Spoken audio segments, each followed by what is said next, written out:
Bonjour à tous, bienvenue sur cette nouvelle conférence des États généraux du tourisme par Respire. Donc aujourd'hui, nous sommes avec le groupe Talent et nous allons voir la conférence sur les nouveaux modes de collaboration. Laetitia, à toi.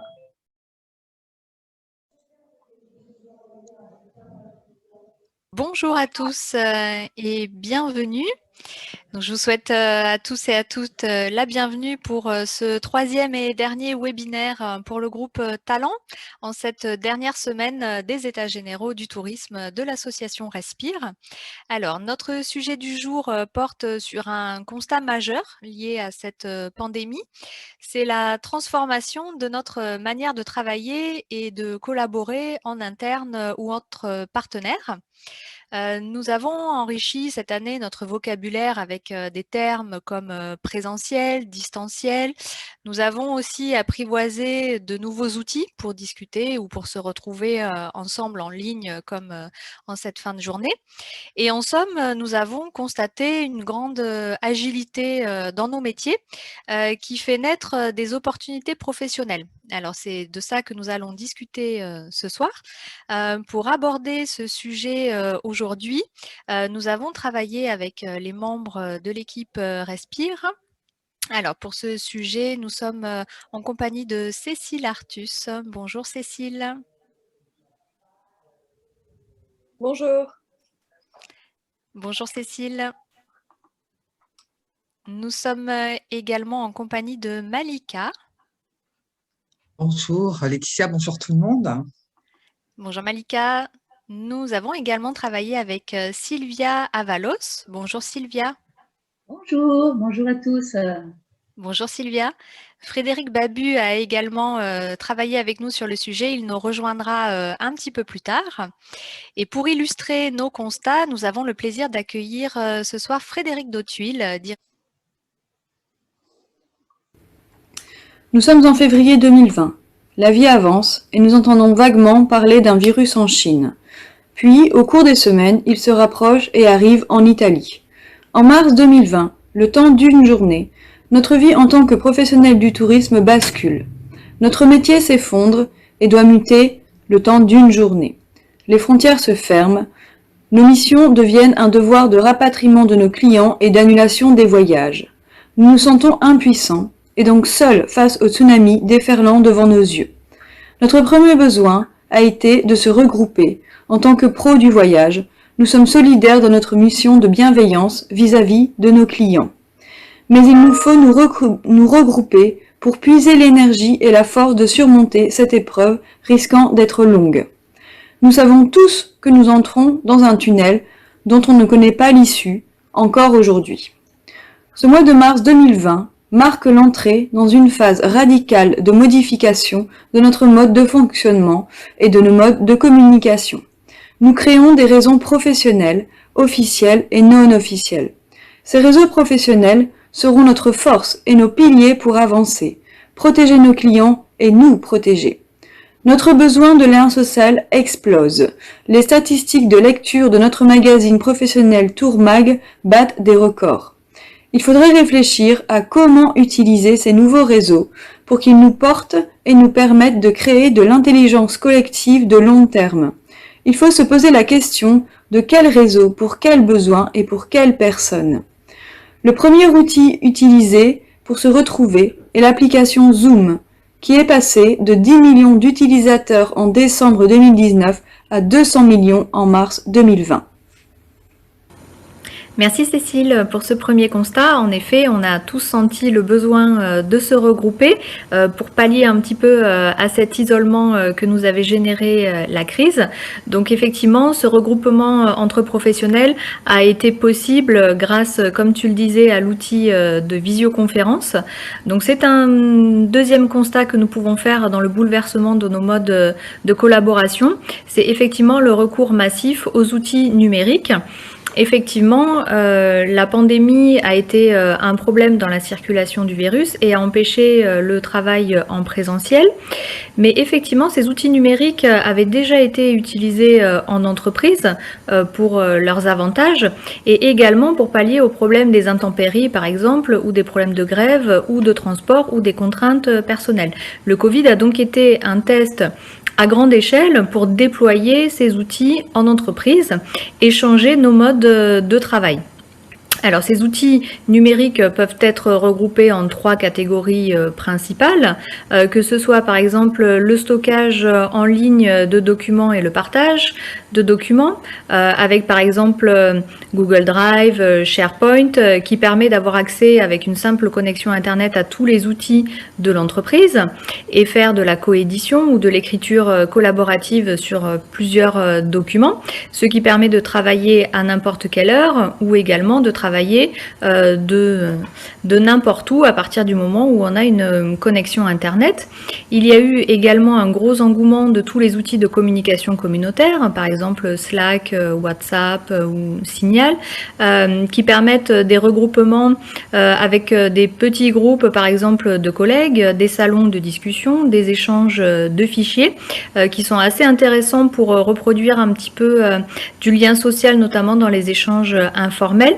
Et puis, il y a eu un gros engouement pour la visioconférence. Alors, beaucoup d'acteurs se sont positionnés comme Webex, comme Zoom ou Teams. À titre d'exemple, Zoom est le leader sur sa catégorie avec une utilisation de plus de 300 millions d'utilisateurs dans le monde au quotidien. Et l'application Teams, qui était à 32 millions d'utilisateurs au moment du premier confinement au mois de mars, est passée fin septembre à 75 millions, donc a plus que doublé son nombre d'utilisateurs. Alors effectivement, nous pouvons faire un constat au bout d'1 an.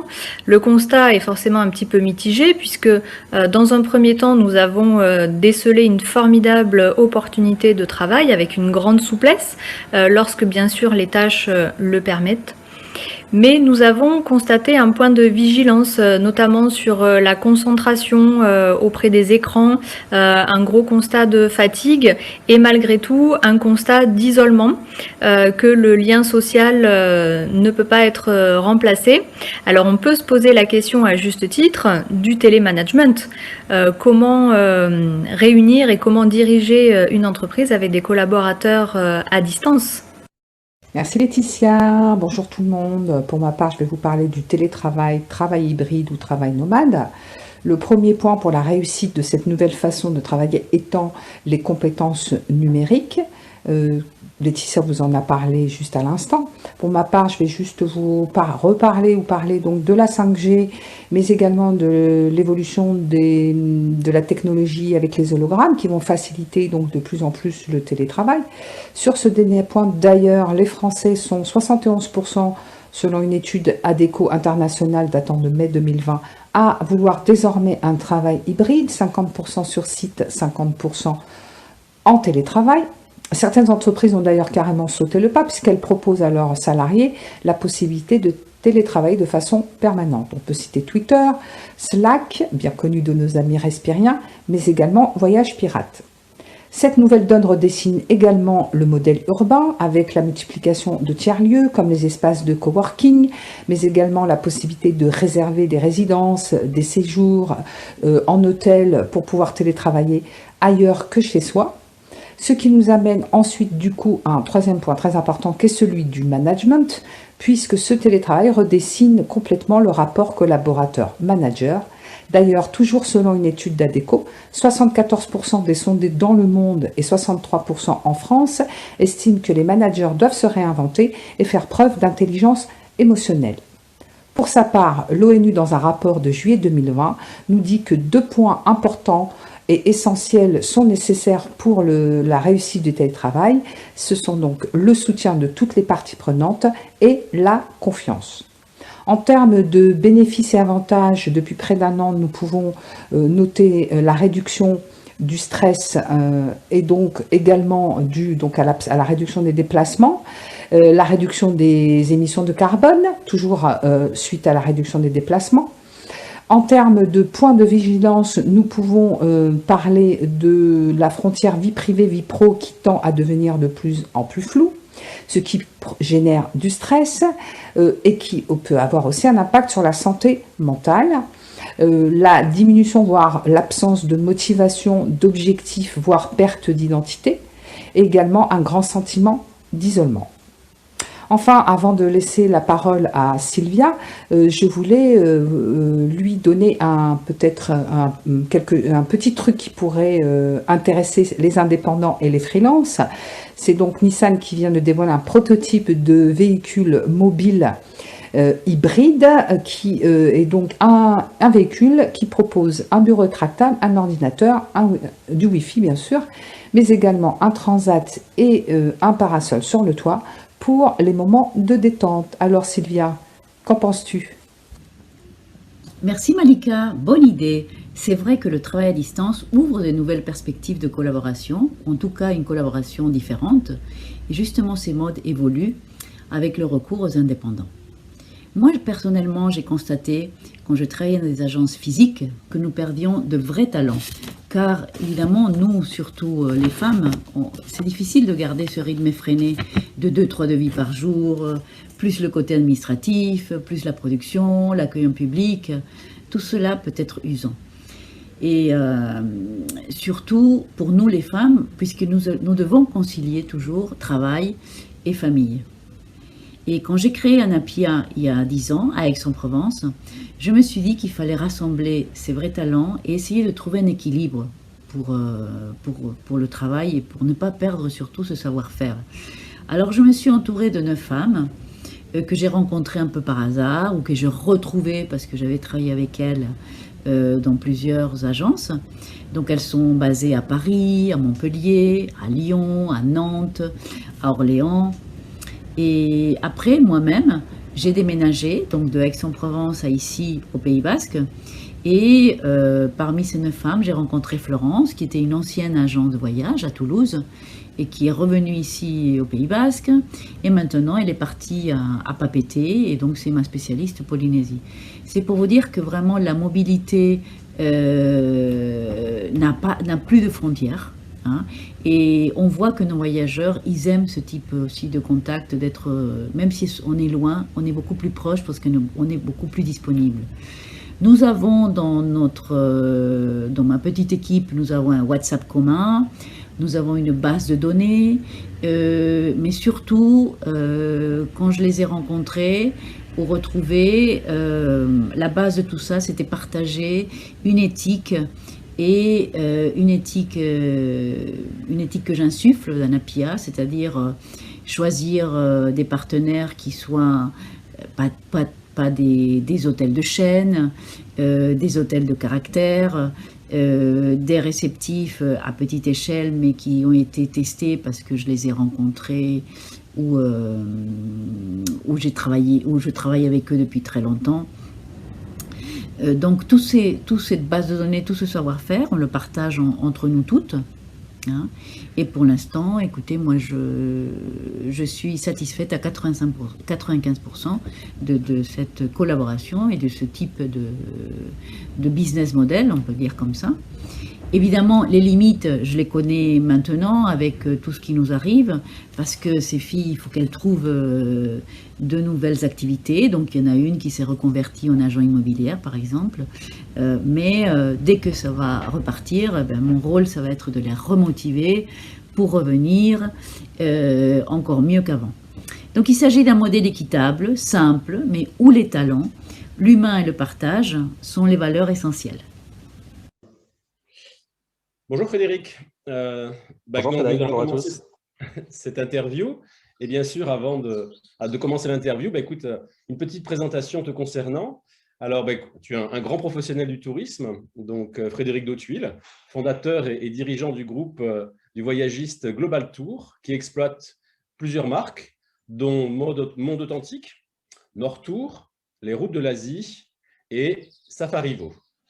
Tu es aussi le concepteur, dans ce contexte très particulier depuis le début du Covid, le cofondateur de la Bulle du Voyage, qui est le premier espace de coworking dédié au métier du tourisme, ce qui est une première.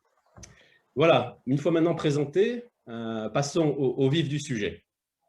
Frédéric, donc, quels ont été les principaux effets de ce télétravail donc, que tout le monde a subi dans ton équipe, d'abord dans ton équipe, ensuite dans tes relations avec tes partenaires, donc à la fois en interne et en externe? Alors, la première chose qu'il faut noter, c'est que dans le cadre des États généraux du tourisme, on va parler du télétravail et des modifications des modes de travail depuis le début de la crise Covid.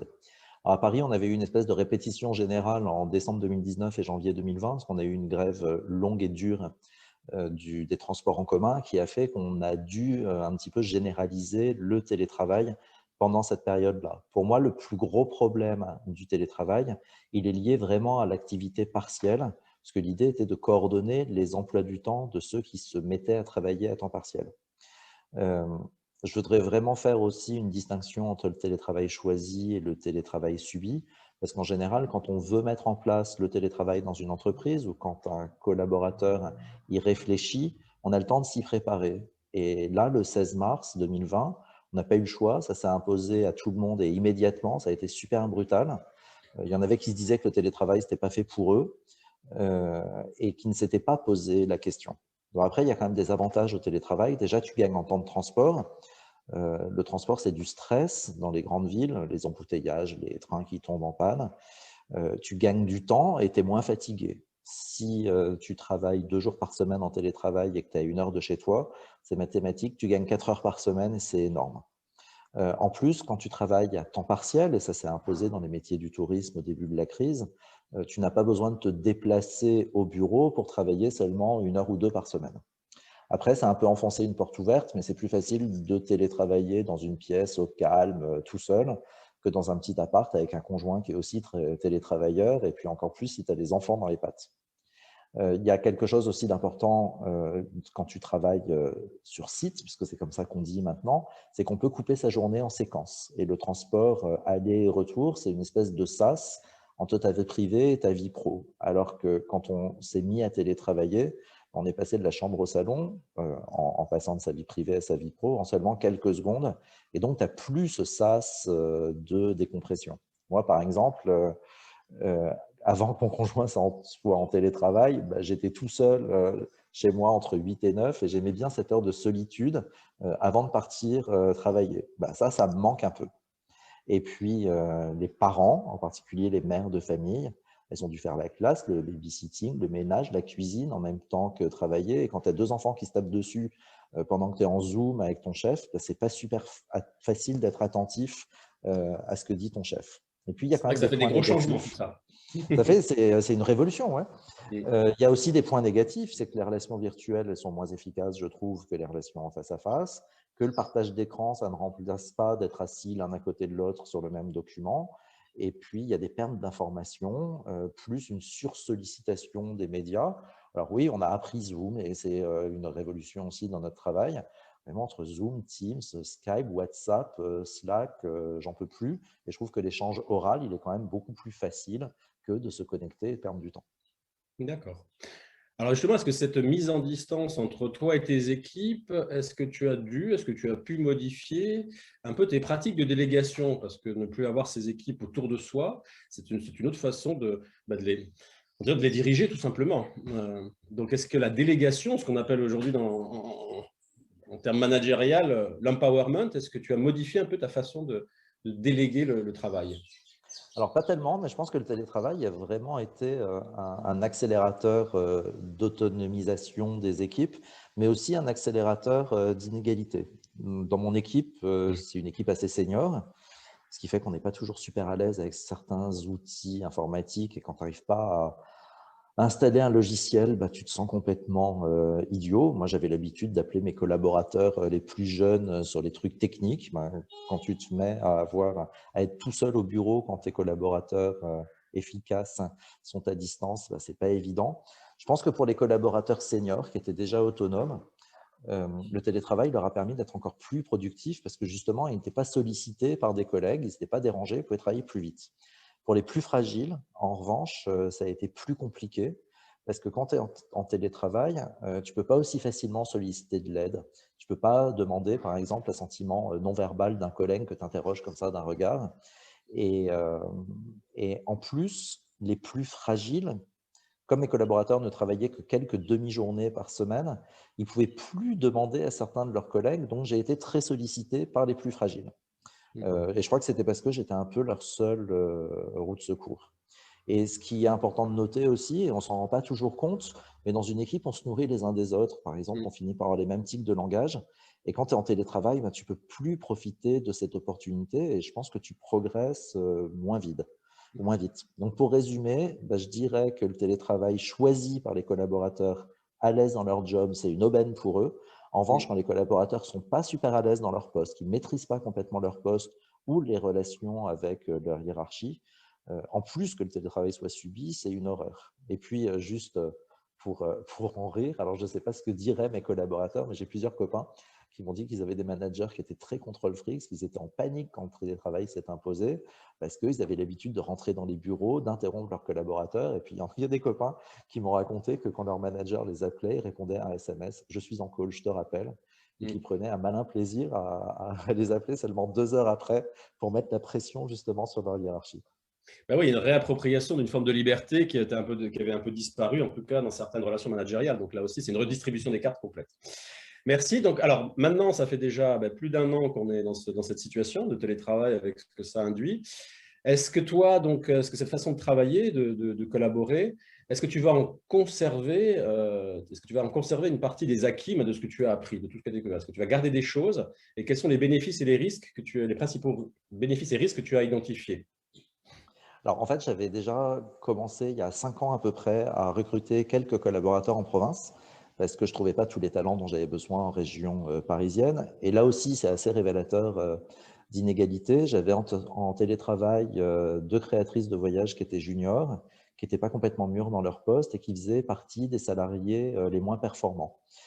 J'ai fait un plan de licenciement de 5 personnes cet été.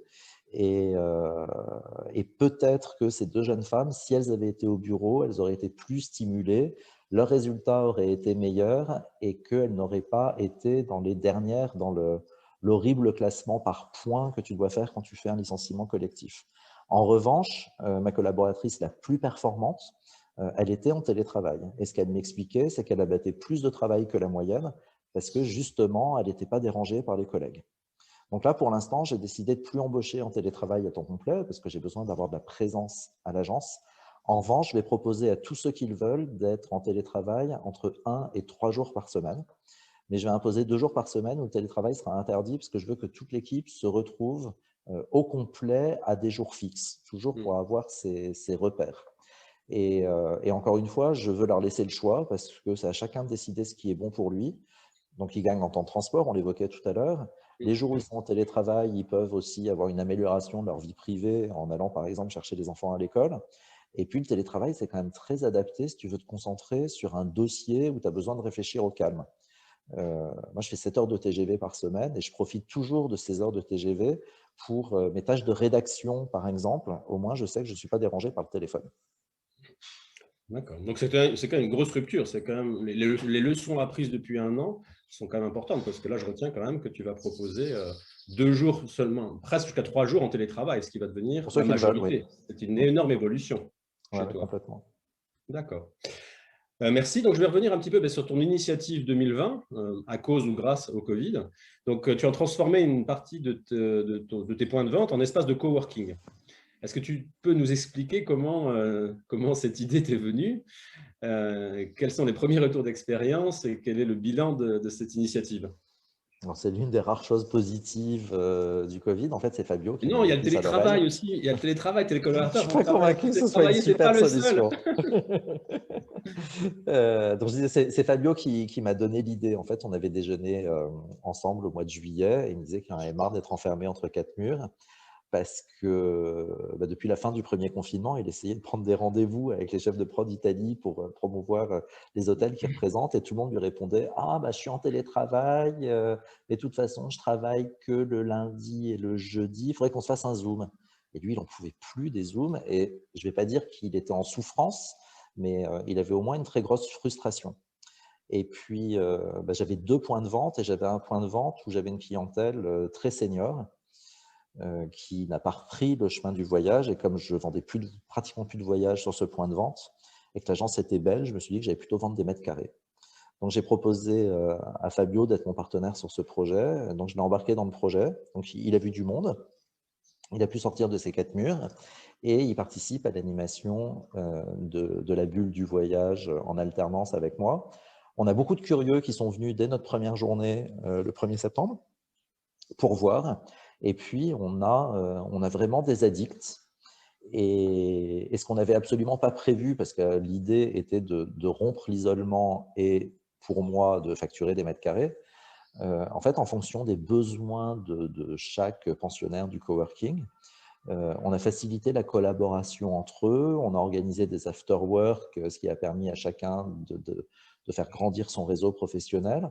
Et de façon assez intuitive, on a développé une espèce de plateforme où chacun trouve ce qu'il peut chercher et où il y a eu une véritable facilitation du travail en réseau.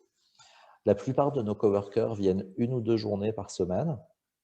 Certains viennent juste 1 heure, 2 heures, une demi-journée de temps en temps. Mais ceux qui viennent régulièrement, ils se sont fait une espèce de routine où ils alternent le travail à la bulle du voyage et le télétravail pour ne pas être enfermés chez eux tout le temps. Et puis dans les espaces de coworking, en général, on vend une assise, du Wi-Fi et du café. C'est une espèce de pyramide de Maslow des espaces de coworking. Et ceux qui viennent avec un Italien, il fallait au moins du café, ça c'est clair. Ceux qui viennent régulièrement à la bulle du voyage, ils sont contents d'échanger avec des pros du même secteur qu'eux. Et la machine à café que tu as normalement dans l'entreprise qui te permet de croiser tes collègues et d'avoir des échanges informels, on la retrouve aussi à la bulle du voyage et ça te permet d'élargir tes horizons parce que là, c'est un confrère que tu croises et c'est plus seulement un collègue et ça permet de se nourrir des idées des autres. Et puis ces tiers-lieux, ça répond vraiment à une demande aussi d'alternance entre travail en entreprise et télétravail quand on ne peut pas le faire dans des super conditions. Et là, c'est Malika qui me disait il y a quelques jours qu'il y a un groupe de sénateurs qui a lancé l'idée d'un chèque coworking, un peu comme le modèle des chèques restaurants, et qui impliquerait le cofinancement de ces journées de coworking, si j'ai bien compris, entre les coworkers et les employeurs. Je ne suis pas sûr que ce soit une bonne idée, que ce soit les coworkers qui participent à ces locations, mais si ça peut permettre à certains qui subissent le télétravail dans un environnement qui n'est pas génial, c'est peut-être une solution. D'accord. Oui, on voit que les choses évoluent très très vite, encore une fois, dans le domaine. Alors, cette dernière année, justement, toujours, je reviens un peu sur l'ambiance au travail, dans les bureaux. Comment as-tu noté, quelle évolution tu as pu noter en matière de motivation dans ta sphère professionnelle? Quel est le moral des troupes un peu avec tout ça? Alors, le moral n'est pas bon. Il y a beaucoup de gens qui dépriment. Je ne pense pas que ce soit à cause du télétravail. C'est parce qu'en ce moment, on ne sait pas du tout où on va en temps normal. Quand tu es un voyagiste, tu sais ce que tu veux acheter, ce que tu veux vendre, ce que tu veux produire. Et là, tu peux t'engager sur rien parce que tu ne sais pas de quoi demain sera fait. Il y a beaucoup de gens qui parlent de quête de sens en ce moment et j'ai pas mal de relations pro qui me disent qu'être en activité partielle ou en télétravail et de ne pas devoir avoir le côté social, quelquefois un peu fake en entreprise, ça permet de se concentrer vraiment sur l'essentiel. Et puis, je vais encore te dire la même chose, mais toutes ces modifications, elles ont accéléré les inégalités. Ceux qui aimaient leur job, ils se battent pour leur passion, pour leurs clients voyageurs, pour leurs partenaires, pour leurs entreprises. Et je vois vraiment des collaborateurs qui déplacent des montagnes. Et puis, ceux qui étaient partiellement démotivés, ils décrochent. Et on a pu voir à la fin du premier ou du deuxième confinement, des collaborateurs qui n'avaient pas envie de reprendre le travail parce qu'ils avaient peur des conséquences de leur travail. C'est très anxiogène. Tu vends des voyages, les frontières se referment ou les clients sont bloqués sur place, ça c'est pire. Il faut être costaud pour être capable d'assurer dans ce contexte. D'accord. Ouais, donc, ils craignaient, ils avaient peur d'envoyer leurs clients, un peu comme ce qui s'est passé au Costa Rica. En tout cas, ils étaient un stress supplémentaire. Je pensais à cet exemple. Ouais, voilà. Même s'ils sont en train de D'accord. Et alors, quelles sont les principales actions que tu as pu mettre en place pour essayer de compenser, d'accompagner ce que tu viens de décrire, ces inégalités qui s'accroissent et soutenir les plus faibles? Alors moi, je suis persuadé que quand les voyages redeviendront, enfin quand la possibilité de voyager va se généraliser, la demande, elle va être très forte. On parle de revenge travel, et puis on l'a vu déjà en juillet et en décembre, après les 2 premiers confinements, la demande, elle est revenue très vite, même si elle est restée partielle. Donc là, pratiquement toutes les entreprises du travel ont fait des licenciements. Je ne fais pas exception, hein, j'ai perdu 60% de mon effectif, que leur départ ait été subi par un licenciement ou choisi par un départ volontaire. On parle de fermeture d'entreprise. Les derniers chiffres des EDV évoquent 20 à 40% de fermeture d'agences. Il y a plein d'hôtels qui ferment aussi. Il y a des réceptifs qui font faillite. Et en France, le chômage partiel a permis de sauvegarder pas mal d'emplois, même si le reste à charge était important pour les entreprises, à un moment où les recettes étaient proches de zéro. Mais à destination, c'est largement pire. Parce qu'il y a des guides, des chauffeurs, du personnel hôtelier qui a quitté notre métier uniquement pour survivre et qui s'est reconverti dans l'agriculture, par exemple. Et que ce soit en France ou à destination, je pense que pas mal de salariés vont pas faire l'aller-retour et ne reprendront pas leur job dans le secteur du tourisme. Donc, quand il va y avoir ce retour de business, on va tous devoir repartir à la conquête de talents. Là, aujourd'hui, toutes les entreprises doivent convaincre les meilleurs de rester. Il va ensuite falloir essayer de convaincre d'en revenir ou de trouver des jeunes pour renouveler les équipes. Et le défi, il est vraiment énorme. Donc là, en ce moment, je pense que les entreprises doivent vraiment prendre le temps de réfléchir sur leurs valeurs, sur leur engagement, aussi sur leur marque employeur pour attirer les meilleurs. Et puis, quant à des hôtels, des voitures, des lieux qui n'ont pas été entretenus pendant 10 mois, quand le business reprend, on voit aussi une baisse de qualité. Donc, si en plus, il y a une baisse de qualité dans les infrastructures et en plus dans le personnel, on n'a pas le droit de rater les vacances de nos clients voyageurs. Et encore moins après une année où les voyages ont été aussi peu nombreux. Ouais, Donc, je crois qu'aujourd'hui, presque 2 ans même, bientôt, malheureusement. Ouais. là, on est pile 1 an, donc Ouais. voilà, moi je reste optimiste et je me dis Ouais. qu'on va pouvoir revoyager rapidement. Et je pense que l'une des solutions, après tous ces mois de jachère, c'est d'important de pouvoir travailler en réseau, de partager des compétences. Pour répondre à ta question, chez moi, l'effectif il est passé de 21 salariés à 8 en 1 an. Ouais. Parce que j'ai eu 3 départs subis, mais 10 départs choisis. Et l'une de mes promesses à la clientèle, c'est l'expertise destination. Donc, pour pallier tous ces départs, je me suis entouré d'une petite armée de créateurs de voyages indépendants qui travaillent pour Monde Authentique et pour mes marques, mais aussi pour d'autres agences. Et c'est grâce à leur présence que je vais pouvoir continuer à proposer toutes les destinations que je programmais avant la crise. D'accord, donc on voit au-delà de la rupture de ton travail en interne, là, ce que tu dessines, c'est aussi une rupture dans le business model, comme on dit. Et justement, j'ai une question justement en B2B, là. Donc, tu évoques ce travail en réseau. Est-ce que tu peux nous expliciter un petit peu ce qu'il y a derrière et comment tu l'envisages pour ton entreprise et bien sûr toutes les conséquences que ça va avoir sur toi, déjà que tu constates voilà, avec tes premiers échanges et tes premières collaborations fructueuses avec certains ou certaines. Alors en fait, quand toi et moi, on a commencé à travailler il y a 25-30 ans, il y avait des entreprises, des salariés, il y avait le lien de subordination au milieu. Depuis une dizaine d'années, il y a de plus en plus d'indépendants qui lancent des business tout seuls et pas dans le cadre d'entreprises. Il y a notamment le développement de l'auto-entrepreneuriat qui a été quelque chose de très fort. Dans notre secteur, il y a beaucoup de talents qui ont des compétences très pointues, mais qui n'ont pas forcément la possibilité d'exercer ces compétences à plein temps dans une entreprise. Donc, par exemple, il y a des indépendants qui font de la formation, qui font de la représentation, qui font du conseil en communication, des chefs de produits ou des chefs de projet freelance. Et donc, il faut identifier tes compétences et les besoins des entreprises cibles. Ou pour les entreprises, identifier ces besoins et ensuite trouver les bonnes compétences. Donc là, il y a LinkedIn qui est en train de finaliser une plateforme de relations. Ils l'ont annoncé la semaine dernière. Donc, bon, cette interview, nous sommes aujourd'hui le 25 février, cette interview est enregistrée. Je ne sais pas si ça va être juste une énième plateforme de recrutement ou si c'est pour mettre en relation des freelances et des prestataires. Pour l'instant, ils n'en ont pas encore dit grand-chose. Puis chez Respire, on a aussi le groupe Solutions qui travaille sur une plateforme de mise en relation entre ceux qui ont des compétences et ceux qui ont des besoins. Chez Respire, de façon assez intuitive, on se rend déjà des services bénévoles ou des services payants. Je peux t'apporter des conseils, on peut aussi en échanger. Mais grâce à Respire, par exemple, j'ai rencontré une graphiste à qui j'ai confié la réalisation du logo de la bulle du voyage. Toujours des exemples, chez moi, j'ai été sollicité par une école pour prendre en charge des modules de formation. Et puis, j'aimais la billetterie de plusieurs agences que j'ai rencontrées grâce à Respire et qui ne voulaient plus passer par des gros brokers qui n'apportaient pas le service personnalisé qu'elles attendaient. Le travail en réseau, c'est ça.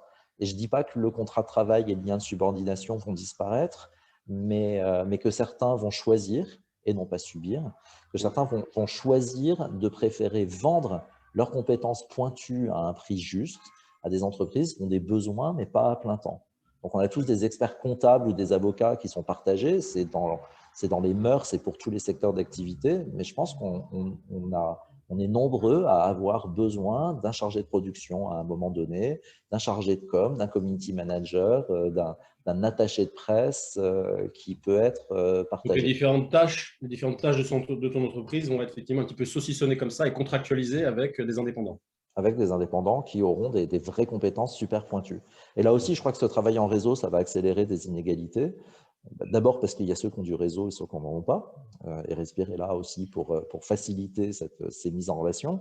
Donc, tu peux être un technicien hors pair avec des compétences rares, mais si tu es salarié, il n'y a que ton employeur qui le sait. Si tu es indépendant, en plus d'être bon, il faut réussir à le faire savoir à ta clientèle cible. Donc, je ne veux pas avoir l'air de dire que l'ubérisation du travail, c'est une solution, mais je crois quand même qu'il y a beaucoup de travailleurs qui deviennent des slasheurs parce qu'ils ont envie de faire plusieurs choses à la fois et parce que ceux qui ont des compétences rares, ils devraient aussi pouvoir les valoriser et être libérés du lien de subordination. Donc ça, c'est pour ceux qui auront envie d'être indépendants, slasheurs, auto-entrepreneurs. Et bien sûr, le contrat de travail, pour certains, il est rassurant. Ça permet d'avoir le même revenu tous les mois. Ça donne une protection. C'est encore la norme. Et ça va rester, à mon avis, la norme pour le plus grand monde. Mais on peut se donner rendez-vous dans 10 ans pour voir comment le travail en réseau et le travail des indépendants va prendre le pas ou pas sur le salariat. Ouais, mais peut-être avant, parce que comme tu disais, dès que ça va démarrer, dès que le travel revenge va repartir, le volume va repartir et la nécessité de faire travailler les gens va repartir. Donc, on se dit dans un an et on fait déjà un premier bilan. Dernière question joker, Frédéric. Qu'est-ce que tu retiens le plus en matière de relations au travail depuis un an? Si tu as une chose qui te marque, qui va te marquer. Tous les talents qu'on a perdus dans les métiers du tourisme. Je trouve ça choquant parce qu'il y a énormément d'entreprises qui ont perdu parfois plus de la moitié de leurs collaborateurs et je trouve ça dramatique. C'est une hémorragie qui est difficile, quoi, qui est dramatique. Merci Frédéric. Merci à tous.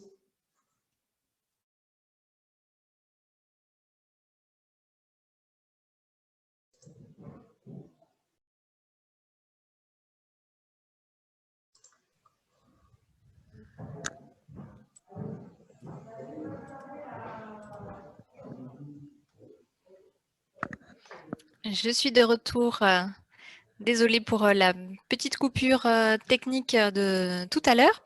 Alors, merci Frédéric pour cette interview et désolée pour la coupure de connexion tout à l'heure lors de ton accueil parmi nous. Alors, nous avons eu plusieurs questions dans l'espace de discussion, donc n'hésitez pas donc à nous faire part de vos remarques. Alors nous avons une première question. Lorsque tu parlais, Frédéric, d'inégalité, donc tu avais constaté qu'il y avait des collaborateurs qui étaient soit très motivés et vouloir en faire plus pendant cette crise et à se battre davantage. Mais tu avais aussi constaté qu'il y avait des collaborateurs qui étaient anxieux à l'idée de reprendre le travail et à l'idée de se confronter un petit peu à la gestion problématique des dossiers. Alors avec les nouvelles mesures de confinement, est-ce que tu as constaté une évolution par rapport à cette anxiété, à l'état d'esprit des collaborateurs? Alors, dans mon équipe, les collaborateurs qui étaient démotivés, anxieux, ils ont décidé de partir au mois de janvier. Et la partie de mon équipe, les 40% qui sont restés, sont vraiment les collaborateurs les plus hargneux, enthousiastes. Eux, ils continuent à en avoir envie de travailler. Par rapport au jour de l'enregistrement, parce que c'était la question de Melika, donc l'enregistrement était le 25 février, il y a un truc qui a changé quand même pour nous, les acteurs du travel en France, c'est qu'on a eu un fonds de solidarité enfin digne de ce nom. Puisqu'en octobre et en novembre, il y a toujours à peu près 45 jours de retard.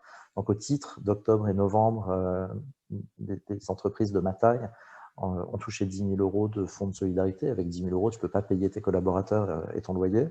Et maintenant, on est plutôt sur un montant à 6 chiffres pour les boîtes de ma taille, c'est-à-dire des boîtes qui font entre 500 000 et 1 million de chiffre d'affaires mensuel. Puisqu'on a 20% du chiffre d'affaires mensuel. Donc moi, ce que j'ai fait depuis le mois de janvier, c'est que j'ai rappelé mes collaborateurs beaucoup plus. Donc il n'y a pas de travail pour plus de 10-15 heures par semaine. Et je les ai rappelés entre 24 et 30 heures par semaine en fonction de leur vie privée et de leurs envies, mais vraiment pour qu'ils remettent un pied à l'étrier. On a produit énormément de contenu sur nos sites web. On a réorganisé la reprise, que j'espère proche, mais j'ai des échos de confrères. Je vous invite à regarder en replay l'interview de François Piot sur la chaîne Respire de YouTube, donc interview qui date du 8 avril, c'est l'avant-dernière. Par rapport à aujourd'hui, qui explique qu'il a perdu 30% de son effectif, qui n'ont pas voulu revenir dans les agences.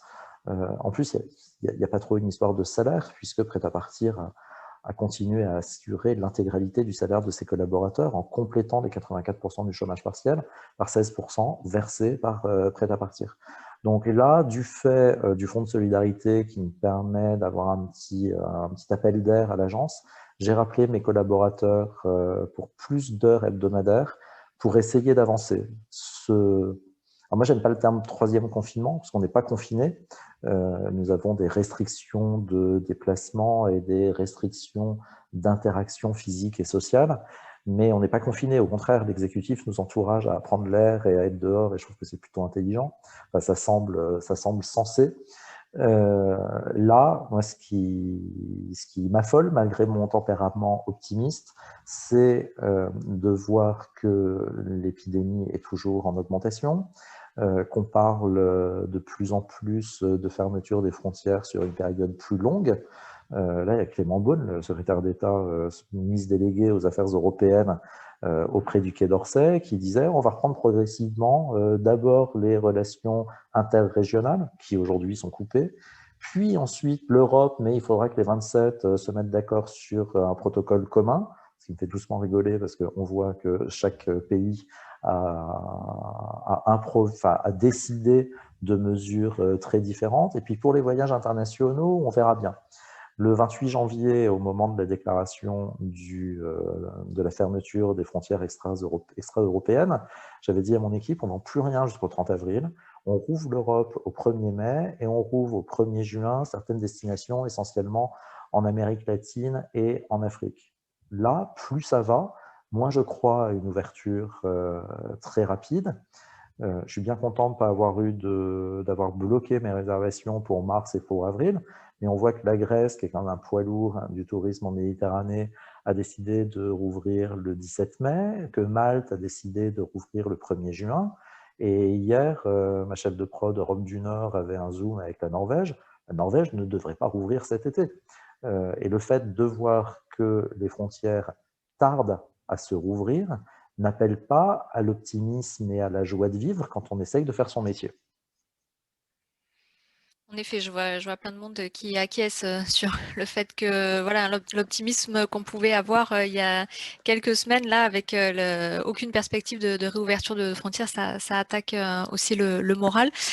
Pour rebondir justement sur ce que tu disais, en fait, on a une remarque et une question qui dit bah, finalement le gouvernement a mis une perfusion pour pouvoir garder tous les effectifs en agence, puisqu'on a bien compris qu'il fallait avoir de l'expertise et qu'il fallait avoir des vrais talents en entreprise. Donc du coup, malgré toutes ces mesures gouvernementales, devons-nous vraiment considérer que la Covid est la raison de la fuite des talents? Ou est-ce que c'est un Je vais prendre le prétexte même ou un terme que accélérateur? dans la conversation avec Frédéric Babu. J'ai utilisé plusieurs fois le terme accélérateur. Et je crois que c'est un accélérateur. Quand tu n'es pas bien dans ton job, mais que de toute façon, tu te dis que tu as ton salaire à la fin du mois et puis que finalement, peut-être que l'herbe est plus verte ailleurs, mais que tu sais ce que tu perdrais, mais tu ne sais pas ce que tu trouverais, bah, tu continues à t'accrocher à ton travail. Même si c'est un travail que tu fais avec moins de passion. Et puis subitement, du jour au lendemain, tu te retrouves bloqué chez toi, tu ne peux plus avoir d'interaction sociale parce que le premier confinement était hyper strict, tu n'as pas de perspective, et puis tu vois au fur et à mesure, enfin, moi, le 16 mars, j'ai dit à mes collègues, bon, bah, maintenant, la question c'est est-ce qu'on va se revoir en avril ou est-ce qu'il faut attendre le mois de mai? Il y en a, je les ai revus qu'en octobre. Il y en a qui ne sont pas revenus à l'agence. Et un copain me disait l'autre jour, au premier confinement, on a rangé nos tiroirs et puis on s'est dit on revient dans quelques semaines. Et puis dans l'entreprise, c'est une boîte de 50 salariés, dans l'entreprise, il y en a 10 qui ne sont pas revenus. Et lors du deuxième confinement, quand on a refermé les bureaux, la question qu'on s'est tous posée, c'est combien ne reviendront pas après le deuxième confinement? Il y a des boîtes qui ont pris des décisions immédiates qui pouvaient avoir l'air brutales. L'une de mes copines travaille chez un tour opérateur B2B, m'a dit du jour au lendemain, courant avril, on est passé de 60 à 16. Sa dirigeante, elle avait pris d'une décision intuitive, mais qui, avec le recul, est une bonne décision, puisqu'elle n'a pas pu redémarrer son activité parce qu'elle est sur des destinations qui sont plus sinistrées que les autres. Le manque de motivation, moins tu en as à faire, moins tu as envie d'en faire. Donc je pense que cette période de non-activité forcée a amené beaucoup de gens à réfléchir et donc des collaborateurs à prendre la décision de pas toujours de gaieté de cœur, mais de changer de secteur. François Piot disait, j'ai bien écouté ce matin, hein, François Piot disait la semaine dernière, tant que les collaborateurs étaient au chômage technique à 100%, ils attendaient que ça se passe et ils faisaient le dos rond. Le jour où on a rappelé les collaborateurs, il y en a 30% qui a dit mais moi je reviens pas.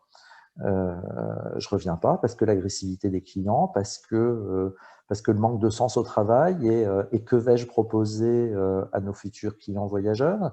Quand on vend un voyage, les clients nous demandent des espèces de garanties. Vous êtes sûr que le voyage va se faire? Vous êtes sûr que les frontières seront ouvertes? Non, on n'en sait rien. Et il faut avoir les nerfs très accrochés en ce moment pour continuer à faire son travail.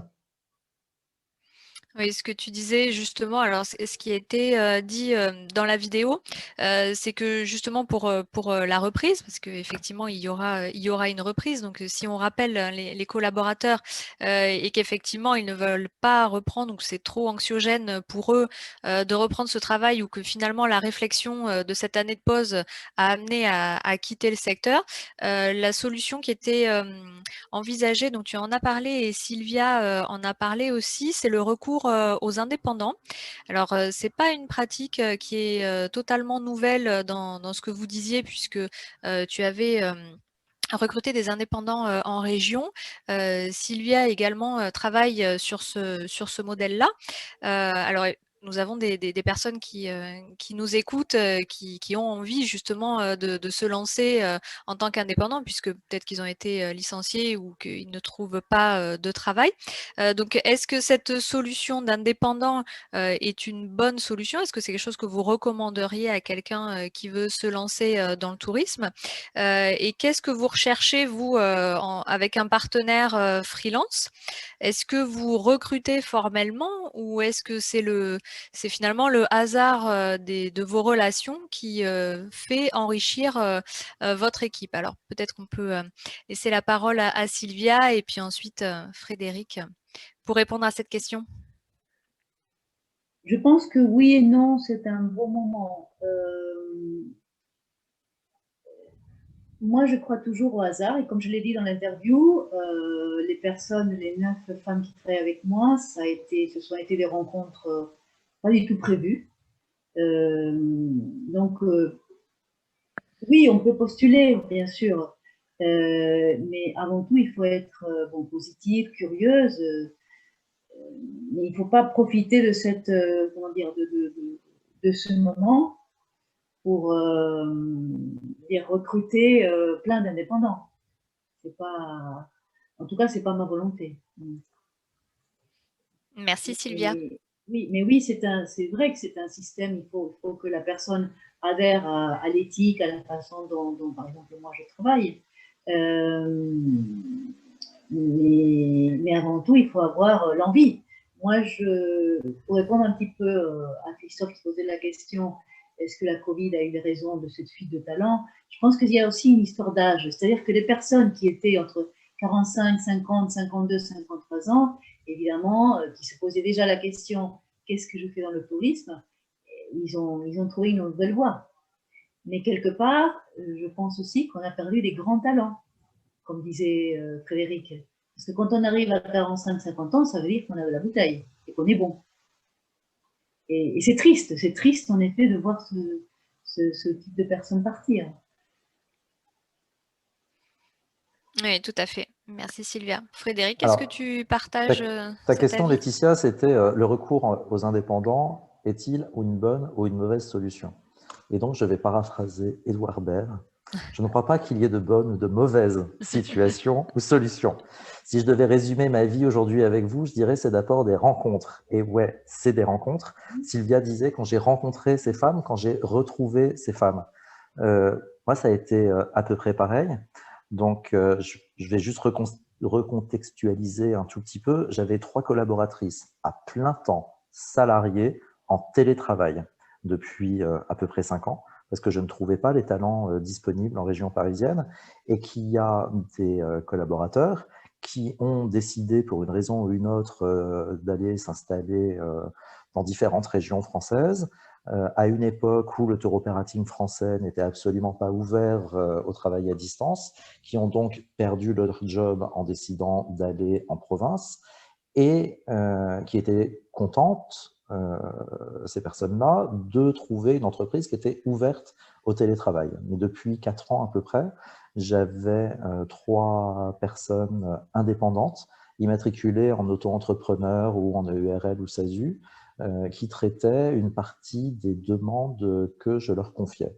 Là, quand 60% de mon équipe est partie au mois de janvier, pour ce que j'expliquais dans l'interview avec Fred Babu, pour ne pas perdre, pour ne pas supprimer de destinations offertes par Monde Authentique, j'ai appelé mon réseau et j'ai demandé comme un service à certains indépendants, multicartes, freelance, de traiter la clientèle de Monde Authentique sur les destinations où je n'avais plus de collaborateurs salariés disponibles. Et à mon grand étonnement, ils étaient super enthousiastes à l'idée de soit refaire leur métier originel, qui étaient les métiers de conception de voyage et de vente de voyage, soit d'avoir un client supplémentaire à leur activité de freelance pour différentes agences.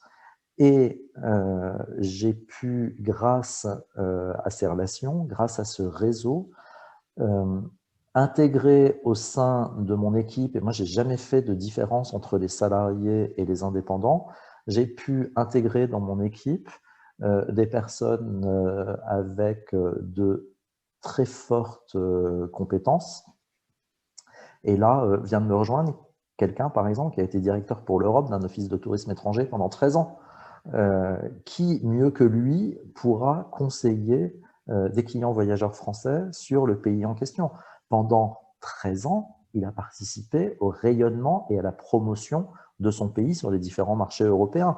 Ce type de profil, je l'ai approché vraiment sur la pointe des pieds pour savoir si éventuellement peut-être il pourrait envisager de penser à traiter des clients pour me rendre service, et il est super content de faire ça. Donc le travail collaboratif, ces relations choisies et encore une fois pas dans le lien de subordination, ça peut permettre aux entreprises de progresser, ça peut permettre à des collaborateurs indépendants de découvrir plusieurs facettes du métier et donc de s'approprier de nouvelles compétences, d'apprendre plein de choses. Et pour nous, entrepreneurs, ça nous permet de maintenir nos entreprises avec une masse salariale moins importante et donc de remplacer des coûts fixes de salaire, par exemple, par des coûts variables. Et c'est une opportunité pour sauvegarder son entreprise et ou la faire grandir différemment.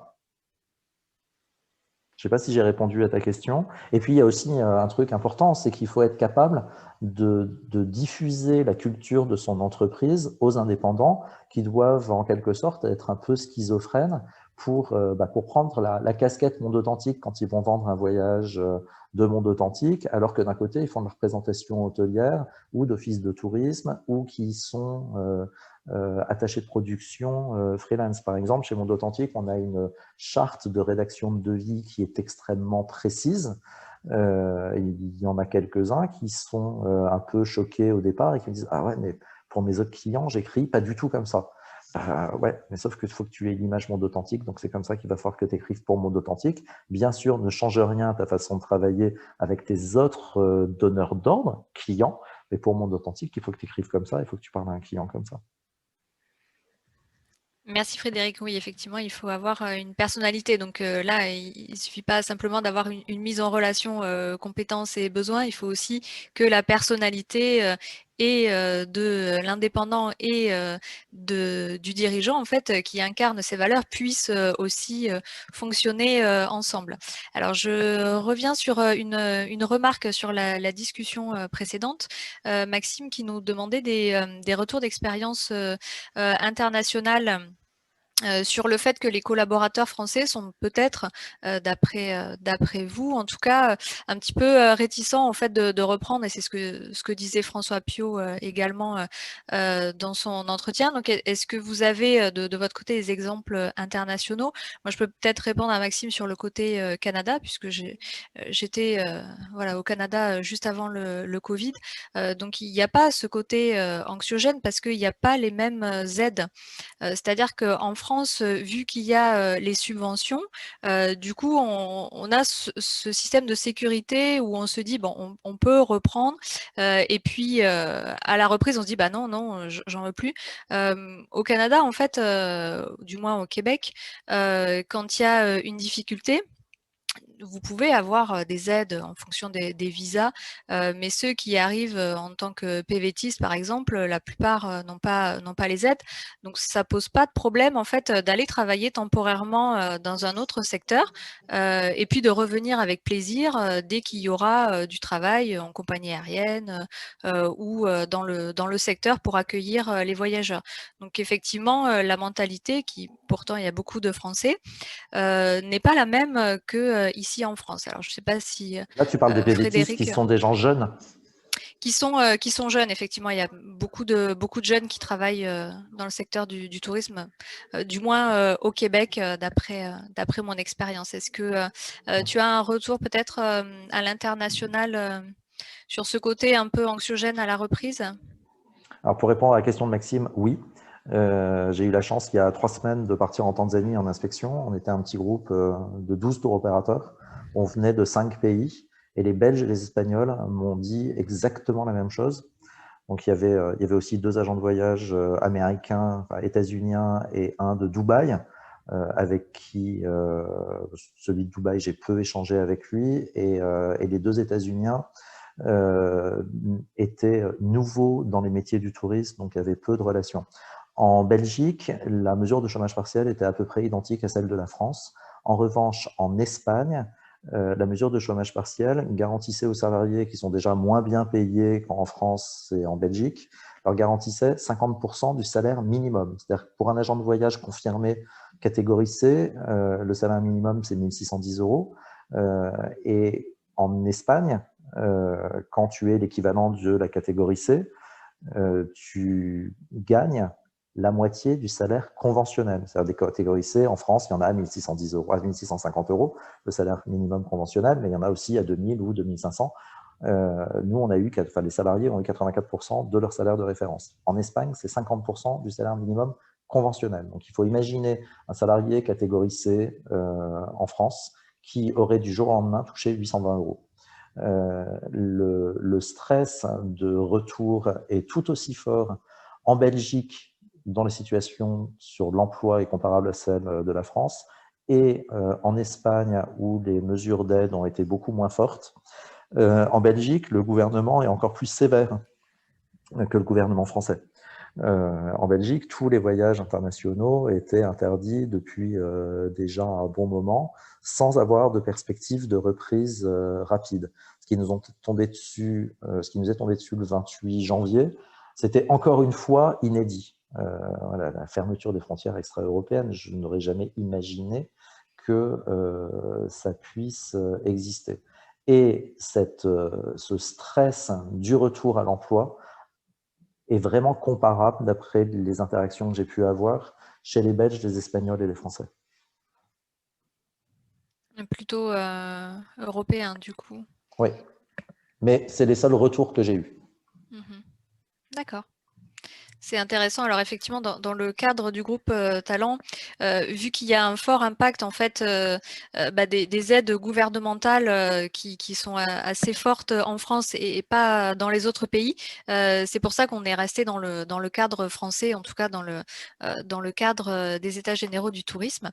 Alors on avait un thème qui a été assez longuement abordé, c'est le thème du télétravail. Donc on a une question plutôt sur les opportunités du télétravail. Ces nouvelles pratiques de télétravail pourraient-elles servir à un rapprochement utile entre les professionnels à destination, les DMC, les hôtels et les agents à proximité du client?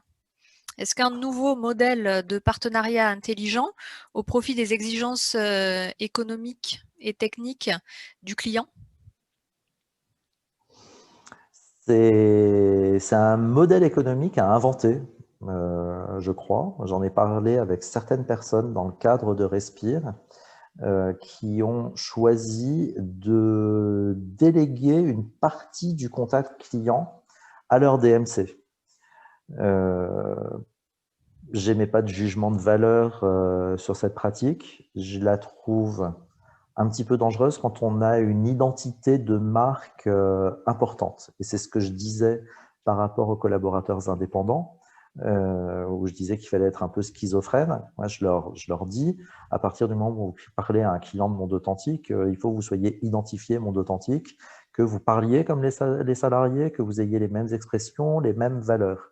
Je crois qu'en déléguant, si c'est la question de Christophe, Christophe, quand tu parles de rapprochement, je veux bien que tu précises ton idée. Quand on délègue une partie de la relation client, moi, je trouve un peu dangereux pour ce qu'on appelle en psychologie le bruit, c'est-à-dire l'espèce de filtre qu'il va avoir entre le client et l'agent de voyage.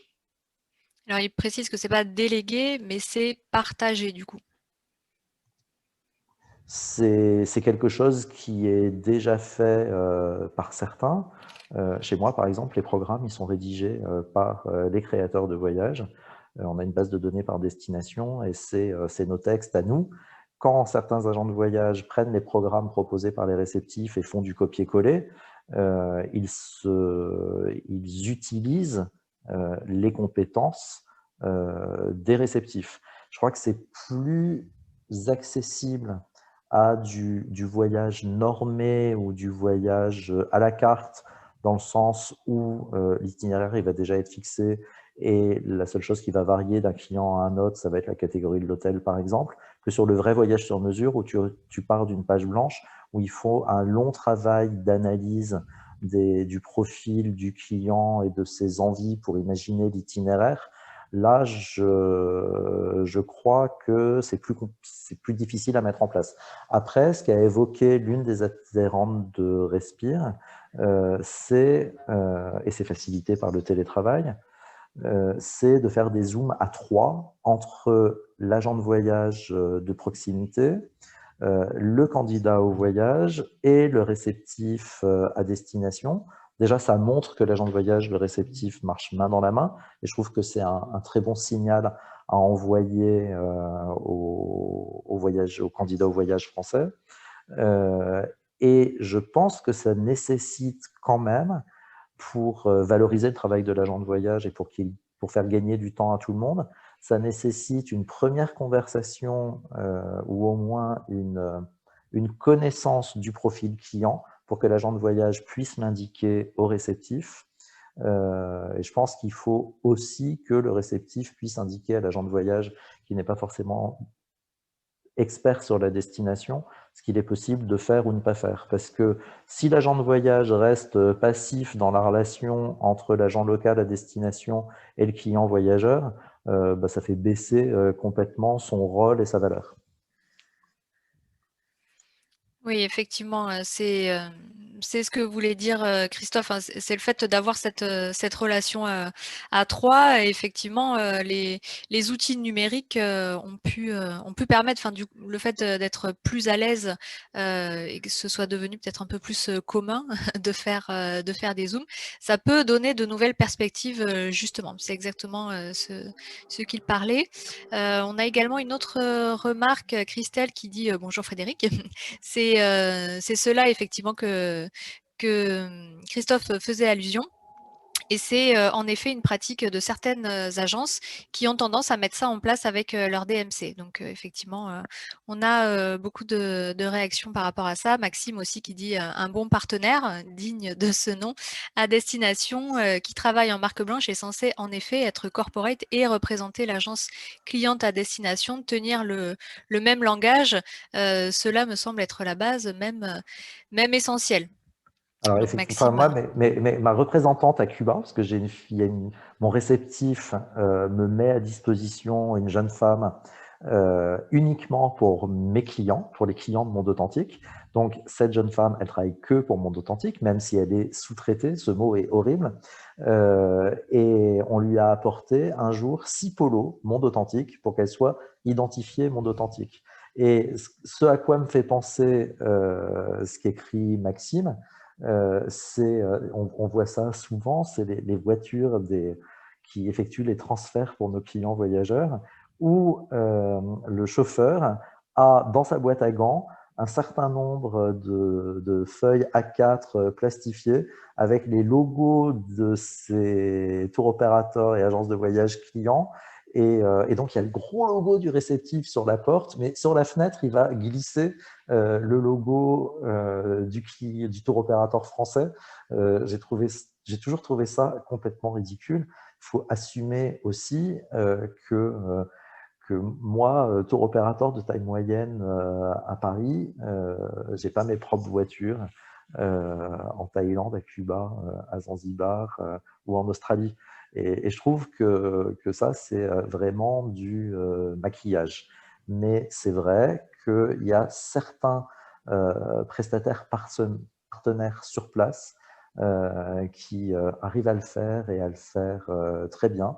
Je pense à mon partenaire au Chili, dont la collaboratrice dédiée au service client téléphone tous les 2 ou 3 jours à tous nos clients voyageurs pour leur dire c'est Harmonie de Monde Authentique. Il faut juste qu'elle répète un tout petit peu en disant bon, alors ce client, c'est vraiment un client Monde Authentique, mais elle connaît tous les programmes de nos clients qui sont tous uniques par cœur. Et elle appelle les clients tous les 2-3 jours et elle se présente Monde Authentique avec son accent coupé au couteau. Je trouve ça rigolo. Malika voulait réagir Oui, aussi. tout à fait, oui, parce que ça m'a fait penser ce que disait Frédéric sur Cuba, hein, il y a longtemps, dans une autre vie, quand j'étais chez Havanatur, on avait effectivement, et tu connais bien Frédéric, des salariés cubains qui travaillaient pour une boîte cubaine qui n'était pas la nôtre, mais le fait d'être exclusivement sur le marché français, en fait, ils se sentaient d'abord salariés de Paris. d'Havanatur Paris et ils connaissaient et c'est vraiment un vrai investissement si je peux parler d'investissement parce que au bout d'un moment ils connaissent tellement bien le client français que la mentalité du client qu'ils reçoivent en tout cas que c'est transparent quoi et c'est une aide plus que précieuse parce qu'au final c'est eux qui sont en première ligne vis-à-vis du client quoi et ça c'est et pour rejoindre ce que disait Frédéric en fait notre métier c'est de l'humain donc c'est la base en fait c'est la base de tout c'est ce qui fait que ça fonctionne ou pas d'ailleurs.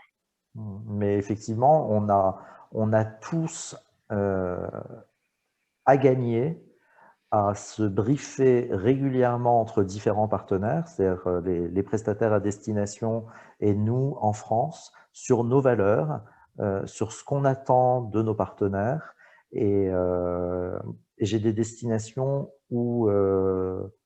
j'ai des destinations où je n'ai pas de réceptif. Je travaille tout en direct avec les hôtels et avec des guides. Et puis, j'ai des destinations où mon réceptif me sert un peu comme le BSP de chambre de compensation parce que je connais tous les prestataires, j'ai des contrats avec les prestataires et mon réceptif, c'est juste ma compta, en gros. Et puis, j'ai des destinations où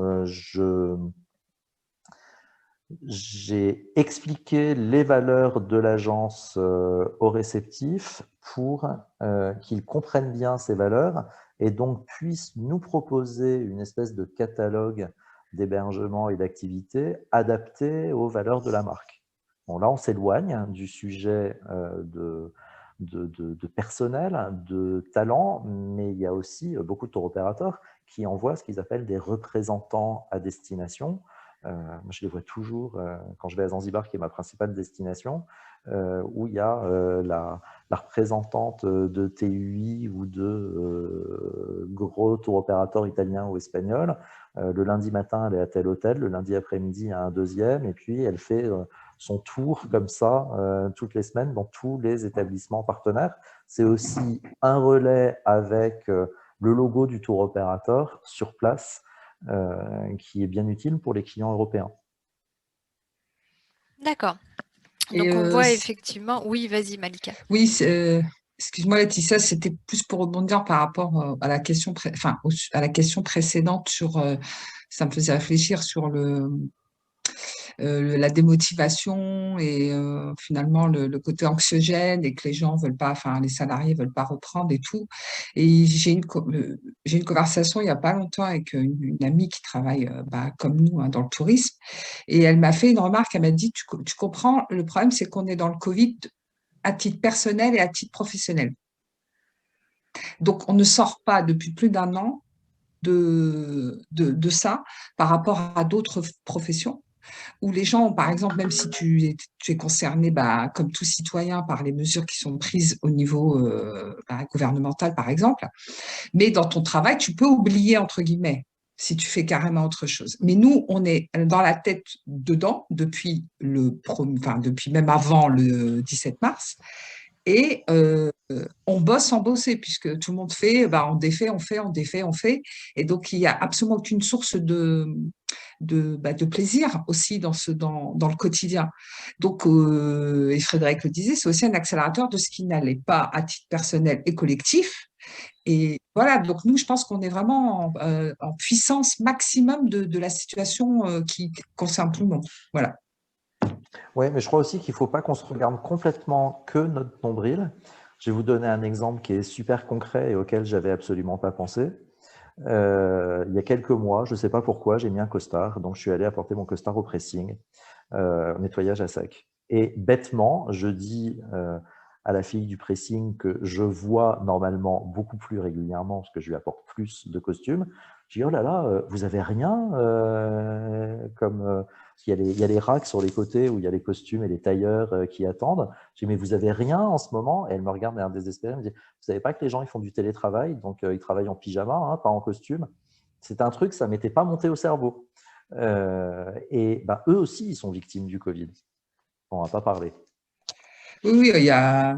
Je connais une fille qui travaille chez Michelin, elle me dit, ouais, on est impacté, je ne comprenais pas. Elle me dit, bah, il y a on utilise moins la voiture, donc on use moins les pneus, donc ils vendent moins. Donc en fait, c'est là que tu te rends compte qu'on est tous reliés et liés de façon plus ou moins… Je suis dit, ah oui, je n'avais pas pensé. Oui, avec les métiers du spectacle, on est quand même à peu près, et du sport, on est quand même des pires. Hein. On est les plus impactés. C'est ça, les étiquettes non essentielles. On arrive au terme… C'est super violent aussi hein, quand on te dit que ton métier n'est pas non essentiel. Tout à fait, oui, on va se battre pour que notre métier redevienne essentiel, justement. Donc on arrive au terme de notre échange. On va bientôt arriver à 19h, donc on a un petit peu dépassé notre heure qui nous était allouée. Donc je vous remercie pour tous ces échanges. Peut-être que les membres du groupe, Cécile, voulaient apporter ses remarques sur les échanges. Ou Fred, Babu?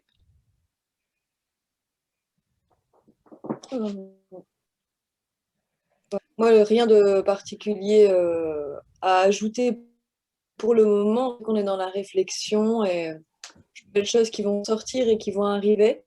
On a encore quelques mois devant nous pour continuer à réfléchir. Donc, il faut continuer à saisir les opportunités. Après, on verra ce qui se passera. Merci Cécile. Effectivement, dans les collaborations, tu parlais justement dans ta présentation des réseaux. Effectivement, hein, c'est aussi un accélérateur, hein, le fait de pouvoir se ressouder un peu les uns les autres, s'appuyer un peu sur les réflexions de ses partenaires professionnels pour justement faire émerger de nouvelles idées et de nouvelles opportunités. Frédéric Babu, alors je ne sais pas s'il a une connexion pour pouvoir échanger avec nous sur le sujet ou si sa connexion est instable. Alors, il a quelques difficultés pour nous rejoindre. Donc, je vous remercie hein, pour tous ces moments très, très inspirants, puisque nous arrivons au terme donc, de notre groupe Talent. Le prochain webinaire concernera l'expérience voyageur, l'expérience client, aura lieu demain à 13h et nous nous retrouverons également pour la clôture des états généraux comme Frédéric vient de le mettre dans l'espace de discussion vendredi matin à 10h. Voilà, et puis n'hésitez pas à regarder tous nos webinaires sur la chaîne YouTube. Nous partagerons le lien sur nos réseaux sociaux. Voilà, donc je vous remercie et je vous souhaite une très bonne soirée. Merci Laetitia, merci Fred, merci à tous, merci tout le monde. Merci à tous. Merci à tous. Salut.